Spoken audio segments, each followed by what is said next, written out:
Et si votre intérieur rendait votre animal anxieux sans que vous le sachiez?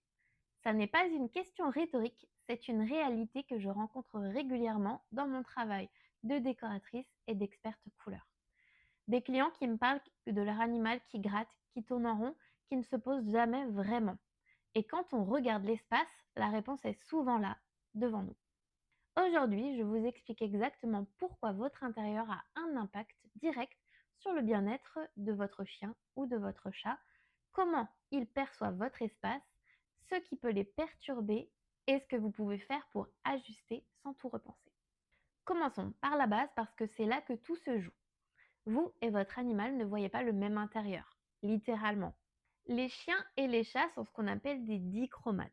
Donc là où vous avez 3 types de récepteurs de couleurs dans la rétine, eux n'en ont que 2. Concrètement, leur spectre visuel se limite essentiellement au bleu et au jaune. Le rouge disparaît, il devient un brun terne et plat, et le vert se transforme en beige jaunâtre indifférent. Donc ce rouge bordeaux profond que vous avez choisi pour réchauffer votre salon, votre chien le voit comme une surface neutre et sans relief. Cette palette que vous avez mis des semaines à choisir, elle leur apparaît dans une version que vous ne reconnaîtriez absolument pas. Est-ce que ça veut dire que vos choix de couleurs n'ont aucun impact sur eux? Non. Et c'est là que ça devient vraiment intéressant. Parce que même s'ils ne voient pas vos couleurs, ils en ressentent quand même les effets. Donc pas par les yeux, mais par la lumière que ces couleurs génèrent dans l'espace. Et la lumière, elle, agit sur le système nerveux de façon universelle chez tous les mammifères. Donc ce que votre animal perçoit profondément, c'est l'ambiance visuelle globale de votre intérieur. Et cette ambiance, elle est faite de 3 choses. La lumière, les contrastes et la lisibilité de l'espace. Alors, parlons d'abord de la lumière. Une pièce aux teintes chaudes et profondes, comme du terracotta, du ocre, du bordeaux, va absorber la lumière. Elle va créer une atmosphère qui est tamisée et qui imite un peu la lumière du coucher du soleil. Donc pour votre chien, c'est un signal biologique de repos et de sécurité. Donc ce que vous avez choisi pour vous cocooner lui permet aussi de se poser pleinement. À l'inverse, une pièce aux teintes froides et vives va réfléchir la lumière et va le maintenir dans un état d'éveil. Ce n'est pas problématique en soi, mais pour un animal qui serait déjà anxieux ou très réactif, cela peut entretenir une tension qui est permanente dont vous n'identifiez pas la source. Parlons maintenant des contrastes, parce que c'est le point le plus sous-estimé. Les chiens et les chats sont hypersensibles aux contrastes visuels, bien plus que nous en fait. Donc un sol qui est brillant, qui réfléchit la lumière, devient pour eux une surface instable qui est difficile à lire. Un papier peint graphique en noir et blanc, un tapis à motifs géométriques très marqués, des zones d'ombre et de lumière vive très contrastées, tout cela en fait va générer une sorte de stimulation visuelle que le cerveau ne peut se mettre en veille en fait. Donc ils vont toujours être en alerte. Ce que vous trouvez graphiquement élégant, du coup, peut être pour eux une source de tension qui est permanente. Donc pas de douleur, pas de peur identifiable, mais juste un système nerveux qui ne se repose jamais complètement.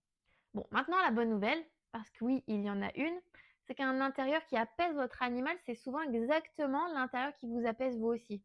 D'accord? Les principes sont les mêmes.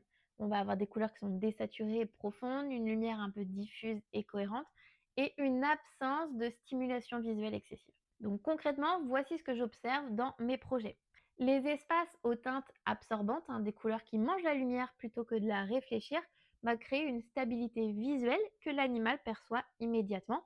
Donc il n'y a pas besoin de tout repeindre. Parfois, c'est juste remplacer un sol brillant par une matière mate ou adoucir l'éclairage d'une pièce, il va suffire en fait à changer complètement l'atmosphère pour tout le monde.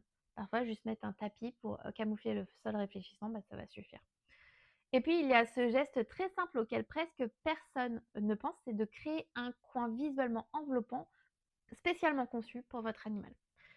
Souvent, on va pouvoir faire ça dans un angle de pièce avec des teintes absorbantes, avec une lumière qui est très douce, sans contraste agressif ni surface réfléchissante.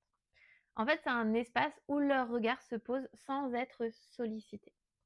Et du coup, ils peuvent entrer dans une phase de repos profond. Donc voici comment identifier ou créer ce coin sans rien inventer. En fait, il faut simplement observer où votre chien ou votre chat choisit de se coucher spontanément. Et souvent, ils vont au même endroit. Parce qu'en fait, il vous dit exactement où il se sent en sécurité dans votre intérieur et c'est votre point de départ pour créer cet espace de confort et de relaxation pour eux. Donc votre intérieur n'influence pas que votre bien-être, il influence aussi celui de votre animal et souvent les ajustements qui changeraient quelque chose pour lui sont précisément ce qui rendrait votre espace encore plus apaisant pour vous. Et c'est exactement ce que je vais intégrer dans mes consultations quand mes clients ont des animaux. Parce que décorer un espace, c'est penser à tous ceux qui y vivent, vraiment tous. Donc on parle des adultes, des enfants, mais également des animaux qui vivent l'espace au quotidien et qui le vivent en plus 24 heures sur 24. Donc si vous avez remarqué un comportement étrange chez votre animal chez vous, racontez-moi en commentaire. Et si cette vidéo vous a appris quelque chose que vous n'aviez pas envisagé, pensez à la partager avec quelqu'un qui a un animal et qui est en train de redécorer. À très vite! Et surtout, n'oubliez pas, votre intérieur mérite de raconter votre univers. Je suis Lorraine et chez Maison Chroma, chaque couleur a son histoire et la vôtre commence